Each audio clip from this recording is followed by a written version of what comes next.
corpos celestes a embater sobre a superfície lunar, a formar aqueles ritmos todos e pronto, temos a nossa Lua toda esburacada até aos dias de hoje. Pronto. E foi assim então que nós temos a Lua tal e qual como aquela que podemos observar. Há um bocadinho estávamos a dizer que isto começou e acompanha-nos na nossa cultura, mas quando é que terá começado mesmo? Há muitas teorias. Há quem diga que, por exemplo, naquela imagem de Vênus, há quem diga que as primeiras têm um entalhe com 13 entalhes a representar os ciclos lunares. Há quem defenda que terá começado por volta do Paleolítico Superior. Bom, mas uma coisa é certa, nós já podemos observar, já temos vestígios da civilização, dessa veneração da Lua por parte, por exemplo, dos egípcios.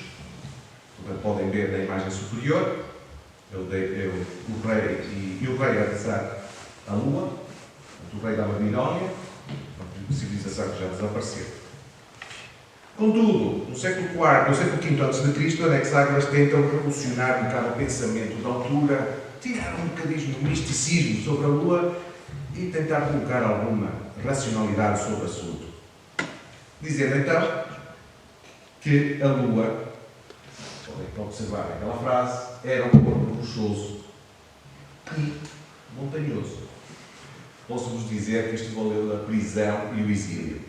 E não foi morto, não foi condenado à morte, porque um dos generais era amigo pessoal dele, e então conseguiu libertá-lo, e nessa libertação foi exilado no que hoje chamamos da Turquia. Safou-se, digamos assim. Não era fácil naqueles tempos convencer algumas cabeças. Em outras civilizações também encontramos informações relacionadas com a Lua, onde se explicaram os eclipses, cálculos de tamanhos e distâncias, como na imagem central, a origem das marés ou o porquê do próprio brilho da Lua. No caso aqui desta imagem aqui ao fundo do astrônomo indiano. Mas falar e não falar de Galileu era uma coisa estranha.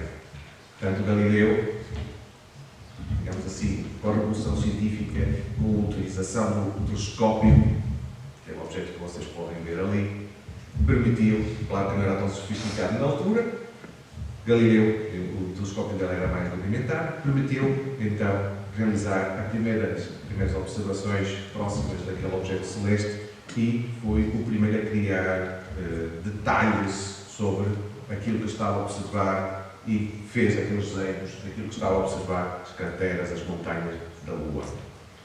O mundo então foi modificando e foi realizando-se várias cartografias, mapas, digamos assim, da superfície lunar, pedidos por vários reis,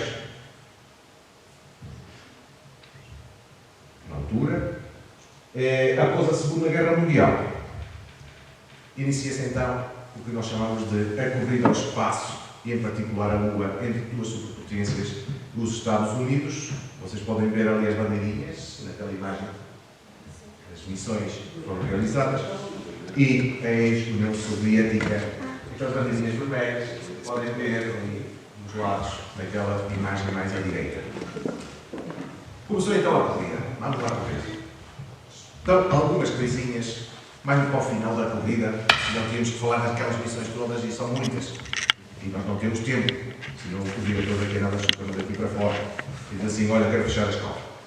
Bom, a União Soviética tinha colocado o primeiro satélite no espaço. Ora bem, estamos à frente, o Sputnik.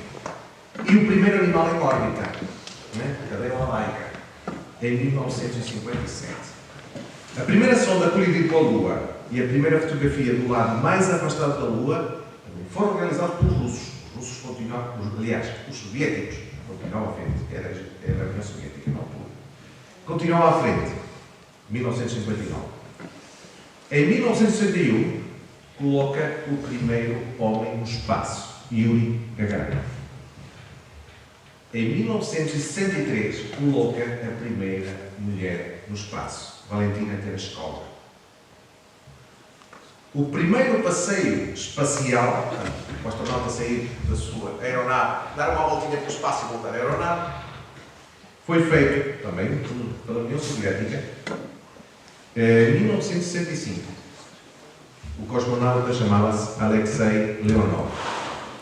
Caso não saibam, nós chamamos astronautas as pessoas que vão lá para cima, os russos chamam cosmonautas as pessoas que vão lá para cima. Continuando, a primeira lunagem não tripulada e as primeiras fotos da superfície da Lua foram realizadas em 1966, também pela ex-União Soviética. Ou seja, os americanos estão lá a fazer a corrida. Mas, em 1968, com a Apollo 8, então aí sim chega a primeira missão tripulada a Lua. Mas não pousar. E tivemos que esperar até a Apollo 11. Portanto, mais umas missões até colocar o primeiro homem na Lua. Portanto, homem na Lua. Significa que era uma missão fácil. Às vezes nós pensamos que, ok, já temos tecnologia, já conseguimos, já podemos lá pousá-los. Não é bem assim, vamos ter que ir com calma. O mesmo vai acontecer com o Marte. Viram quantos foguetões, até acompanhando quantos foguetões é que o Elon Musk já queimou? Não tem, mas não. Então, se tiverem tempo um dia, procurem na internet e podem ver quantos foguetões é que eles já descobriram. Portanto, não é uma tarefa fácil. Bom, mas então, Apollo 11, em 20 de julho de 1969, temos o Neil Armstrong a colocar os seus pezinhos na Lua. Okay? Dizendo então aquela célebre frase: um pequeno passo para um homem, mas um grande salto gigantesco para a humanidade. Então, mais uma das nossas culturas portuguesas, nós temos um poema feito por um homem, um grande homem, um professor de Físico-Química, não fui eu, nem foi professor novo, chamado António Gedeão, o poema do Homem Novo, dedicado então a Neil Armstrong. Neil Armstrong pôs os pés na Lua e a humanidade saudou nele o Homem Novo. No calendário da história sublinhou-se com espesso traço o memorável feito. Tudo nele era novo. Vestia 15 fatos sobrepostos, primeiro sobre a perna, cobrindo-o de alto a baixo um colante poroso de rede tricotada para ventilação e temperatura próprias. Logo após, outros fatos e outros e mais outros, 14 no total, de película de nylon e borracha sintética. Envolvendo o conjunto do tronco até aos pés, na cabeça e nos braços, confusíssima trama de canais, para a circulação dos fluidos necessários da água e do oxigênio. Ao cobrir tudo, enfim, como um balão ao vento, um invólucro soprado de tela de alumínio, capacete de rosca de especial fibra de vidro, auscultador de microfones e, nas mãos penduradas, tentáculos programados, luvas com luz nos dedos. Numa cama de rede, pendurada na parede do módulo, na majestade augusta do silêncio, dormia o homem novo a caminho da lua. Cá longe, na terra, num burburinho ansioso, bocas de espanto e olhos de umidade, todos se interpelavam e falavam do homem novo, do homem novo, do homem novo. Sobre a lua, Armstrong pôs finalmente os pés.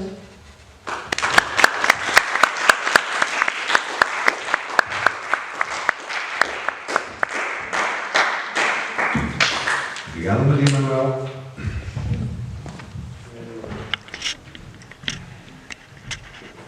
Continuando então a nossa conversa, e para terem ideia, já agora esqueci de dizer, nesta imagem temos o Neil Armstrong no vosso lado esquerdo, Michael Collins no centro, foi também com o Buzz Aldrin, que está do lado direito, foram os três então nessa missão na Apollo. Então, dessas missões na superfície lunar. A última missão ocorre em 1973. Desde então, não colocamos mais os pés na Lua.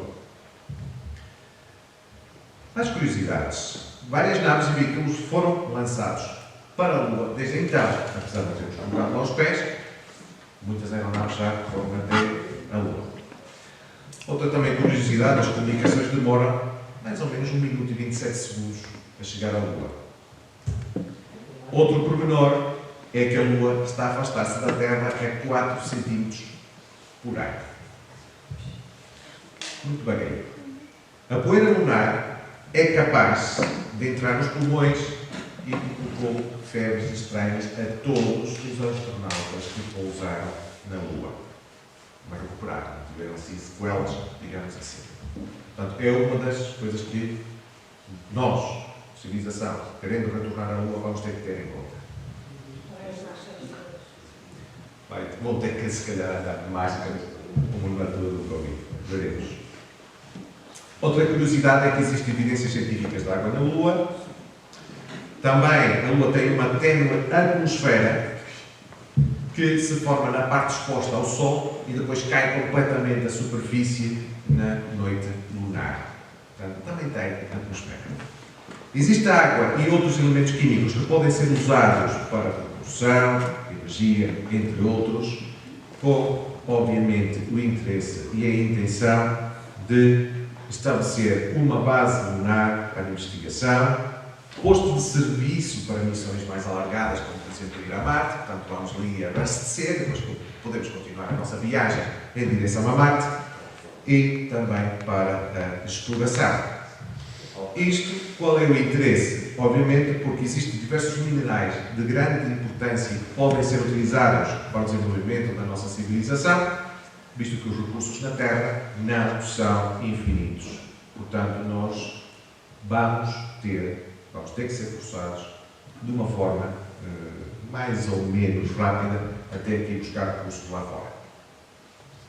Nós estamos a esgotar o nosso planeta. Então vamos ter que ir buscar algum sítio. Podemos começar pela Lua, depois podemos começar pelos asteroides, depois podemos ir até Marte, por aí fora. Por essa razão, então, meus amigos, meus senhores, começou uma nova corrida para regressar à Lua. Só que agora nós não temos só os Estados Unidos e a ex-União Soviética, ou seja, neste caso a Rússia, a querer também regressar à Lua, mas temos a China, a Índia, o Japão. Mais ou menos de uma forma coletiva, mais ou menos de uma forma autónoma. Há países que querem fazer isto de uma forma coletiva, entre ajuda entre as várias agências espaciais, há outros que querem fazê-lo sozinhos. Envolvendo também setor público e setor privado. SpaceX é setor privado, a Blue Origin, que já ouviram dizer, se calhar nas notícias há pouco tempo, também ganhou um concurso para enviar pessoas à Lua, também está na corrida, portanto vai fazer concorrência, entre aspas, com a SpaceX. Portanto, temos agora uma nova corrida.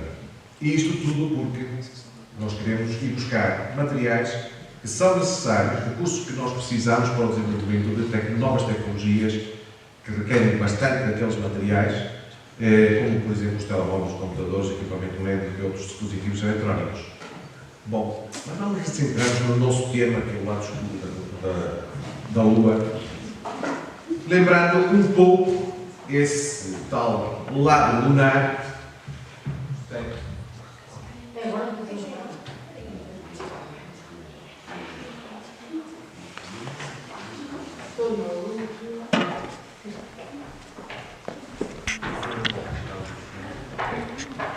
Então vamos lembrar mais um bocadinho da nossa cultura portuguesa e também envolve